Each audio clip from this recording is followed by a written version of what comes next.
What up, YouTube? What the old man? That's right.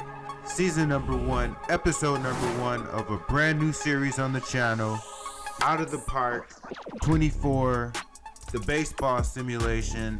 I believe this is one of, if not the best baseball simulations on the market. I love this game, and I figured I'm gonna bring it to you, or at least try. I'm gonna do my best at recording this. I'm gonna show you guys how I play it. It's a little bit different than what you may see, so let me just quickly walk through the setup. First, let me go through the world, the fictitious world that we are in. We're using the regular MLB with the affiliated minor leagues, and then I have a number of developmental leagues and a developmental tournament that I'll get into.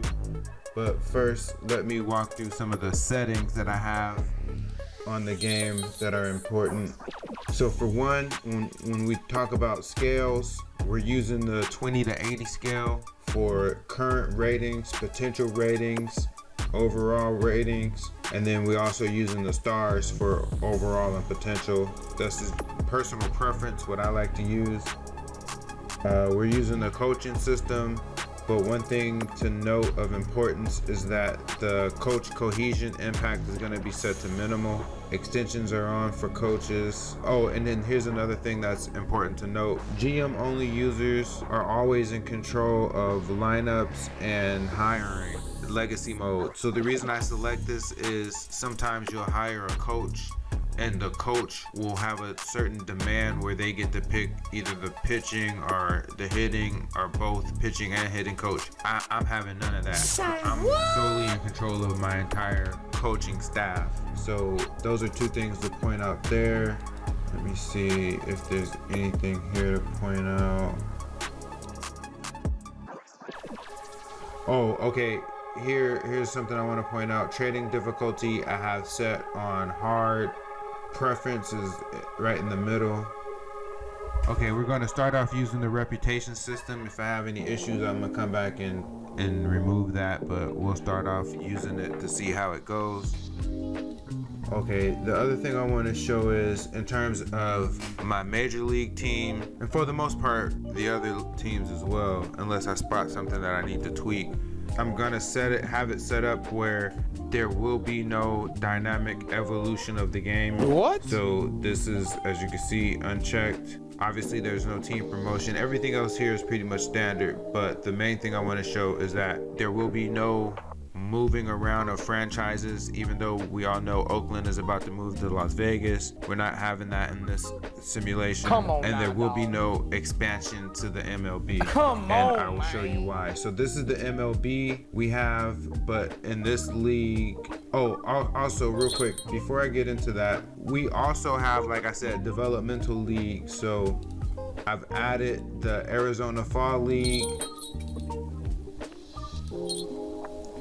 So these are the 6 teams from the Arizona Fall League that we have. If we take a look at the league settings for the Arizona Fall League, each team will have a roster of 35, no foreigners allowed, which is an important setting to make sure you put on there. I have where the Fall League starts October 20th. Okay, so that's one of the developmental leagues. Another thing I want to point out is for the Arizona Fall League, this is going to be players, the eligible players are going to be everyone from the rookie league all the way up to AAA. So essentially all of the minor league players. That's how I have mine set up. That's my personal preference. May or may not be like that in real life. It may or may not be like that in your leagues, but that's how I have it set up. So that's the Arizona Fall League. Then we have, for college players, the Major League Baseball Development League.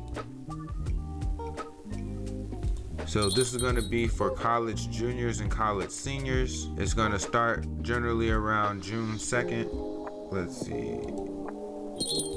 So this is a league that has 6 teams. These are generally easy to set up as well. The game kind of comes with these hidden in here set up.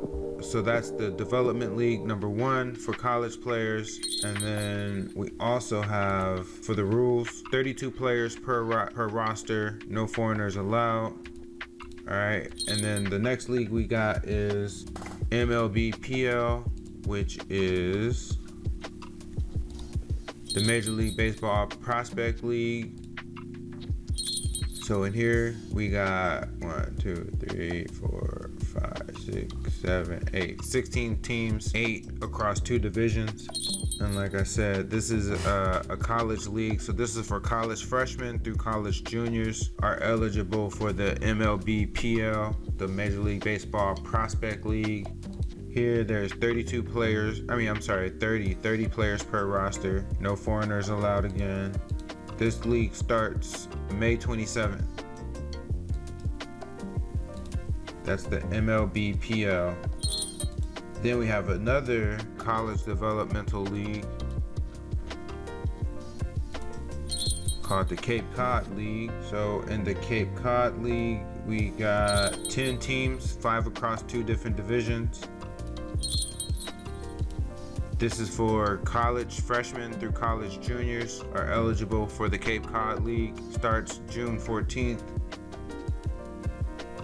In this fantasy world, there's 28 players per roster in the Cape Cod, no foreigners allowed. So these are all draft eligible college players. And those are the 3 college developmental leagues. But I decided to take a step further, and I also have a high school developmental league, which is kind of like a travel league, which is basically the perfect game league. So for that, I just I went to the Perfect Game website and just snagged a few of their logos and created a fictitious Perfect Game League for high school players. So as you can see, this is for high school freshmen through high school seniors, so that they can get development. And the reason why I put all these developmental leagues in here is so that once I get to the point where I'm drafting players, I'm going to be drafting players that have made their way through the ranks and have been developed through these developmental leagues, right?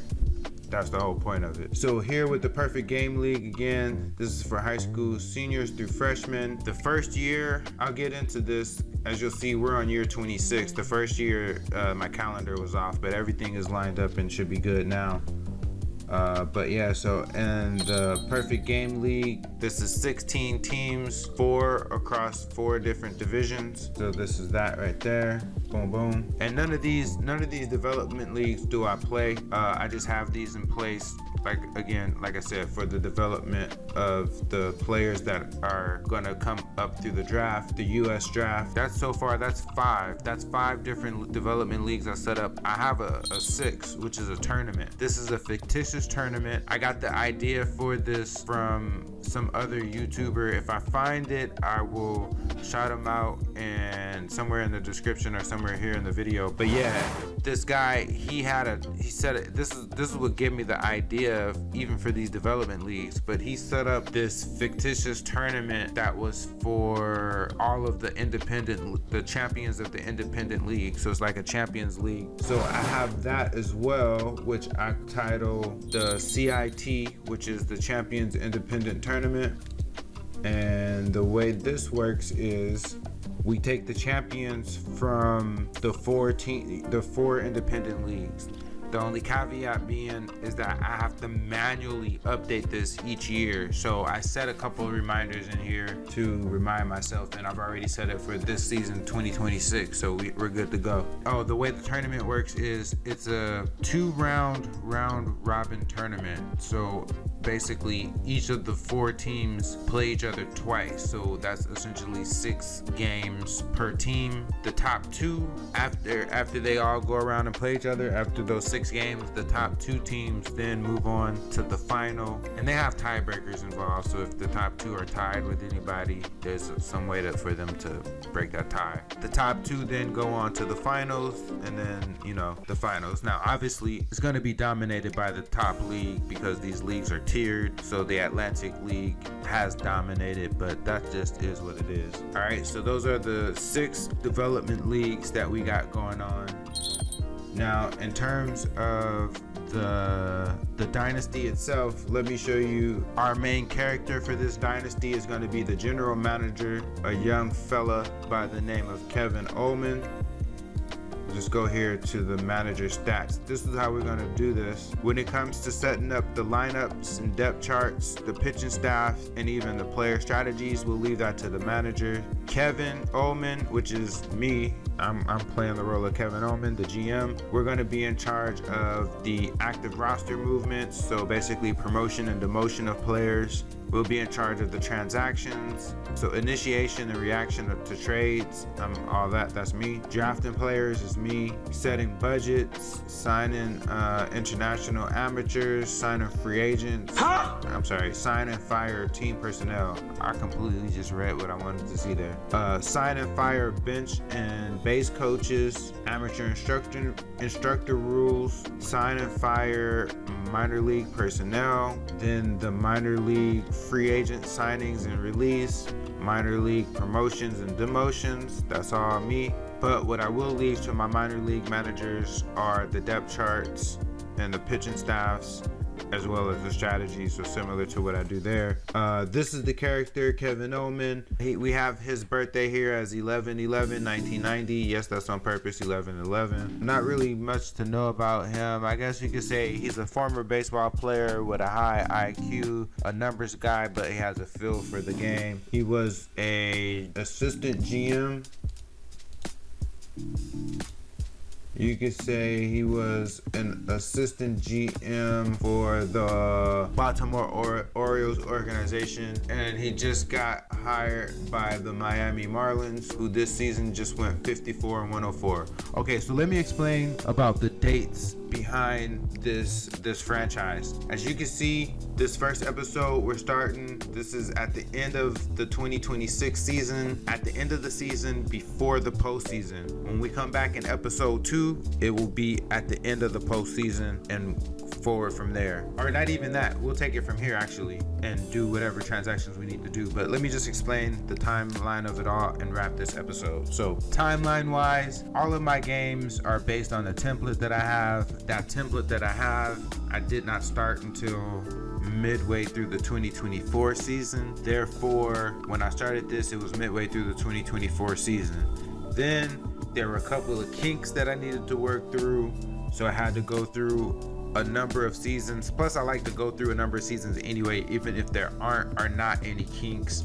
I like to go through a number of seasons to build up a history for the, basically I just don't like to start fresh out of the box, in other words, right? So even before I get to my team, they'll have, we'll have some history, some fictitious history built up, which we have here, which is, I want to say 2023 season, if I'm not mistaken, but definitely the 24 season, 25, and then now here the 26 season. Again, the Florida Marlins. As of this episode, this is basically, think of this as day one on the job. Kevin Oleman just accepted the Miami Marlins job at the end of the regular season. They had an abysmal 58-104 season. If we look here at their history,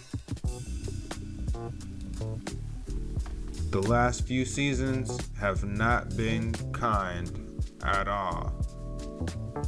So the Marlins have not won 80 games since 2010. Bruh.